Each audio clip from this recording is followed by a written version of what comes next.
পুলিশের জনবল স্বল্পতার কথা তুলে ধরে ঈদের আগে বেসরকারি নিরাপত্তা বাহিনীর সদস্যদের অক্সিলারি ফোর্স হিসেবে নিয়োগ দেওয়া হচ্ছে বলে জানিয়েছেন ঢাকা মহানগর পুলিশের কমিশনার শেখ মোহাম্মদ সাজ্জাদ আলী। ৮ মার্চ রাজধানীর মিন্টু রোডে ডিএমপির গণমাধ্যম ও জনসংযোগ বিভাগের কার্যালয়ে এক সংবাদ সম্মেলনে তিনি এ তথ্য জানান। ডিএমপি কমিশনার বলেন, পুলিশকে সহায়তাকারী হিসেবে ৫০০ জনকে নিয়োগ দেওয়ার বিষয়টি প্রক্রিয়াধীন। ডিএমপি কমিশনার জানান, রমজানের সময় যেহেতু অনেক রাত পর্যন্ত শপিং মল খোলা থাকবে, পুলিশের স্বল্পতা রয়েছে। মেট্রোপলিটন পুলিশের আইন বলে অক্সিলারি পুলিশ ফোর্স নিয়োগের ক্ষমতা তার আছে। অক্সিলারি পুলিশ ফোর্সের হাতে একটা ব্যান্ড থাকবে, তাতে লেখা থাকবে সহায়ক পুলিশ কর্মকর্তা। আইন মোতাবেক পুলিশ অফিসাররা যে ক্ষমতা ভোগ করেন, যে দায়িত্ব পালন করেন, সেই একইরূপ দায়িত্ব পালন করবেন। যে কোনো ব্যক্তিকে ওনারা গ্রেপ্তারের ক্ষমতা পাবেন।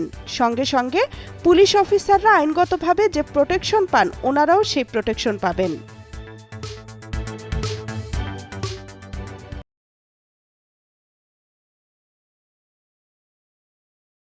পুলিশ থাকলেও আসন্ন ঈদুল ফিতরে বাড়ি যাওয়ার সময় ঢাকাবাসীকে বাসাবাড়ি ও ব্যবসা প্রতিষ্ঠানের নিরাপত্তা নিজ দায়িত্বে নিশ্চিত করে যাওয়ার অনুরোধ জানিয়েছেন শেখ মোহাম্মদ সাজ্জাদ আলী।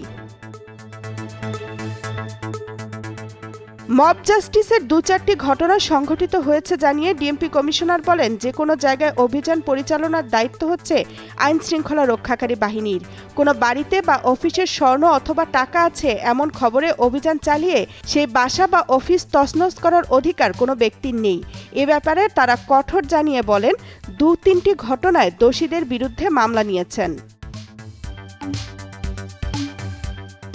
হিজবুত তাহরীর বিভিন্ন জায়গায় পোস্টারিং করছে সাংবাদিকদের এমন প্রশ্নের জবাবে তিনি বলেন, ঢাকা মহানগর পুলিশের সেরকম কোনো গোয়েন্দা নেই। গোয়েন্দা বাহিনীর প্রধান কাজ হচ্ছে অগ্রিম ইন্টেলিজেন্স সংগ্রহ করা। ইতোমধ্যে হিজবুত তাহরীর ২২ জনকে গ্রেপ্তার করা হয়েছে।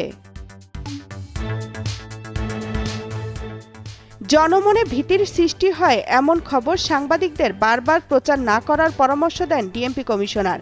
যারা সোশ্যাল মিডিয়া ব্যবহার করেন তাদের প্রতি অনুরোধ জানিয়ে তিনি বলেন, বনশ্রীর মতো ঘটনা প্রকাশ করেন, তবে একাধিকবার একই ঘটনা যদি প্রকাশ করা হয় তাতে অনেক শিশু, অনেক বৃদ্ধ, অনেক দুর্বল চিত্তের লোকের মধ্যে বেশি আতঙ্ক তৈরি হয়।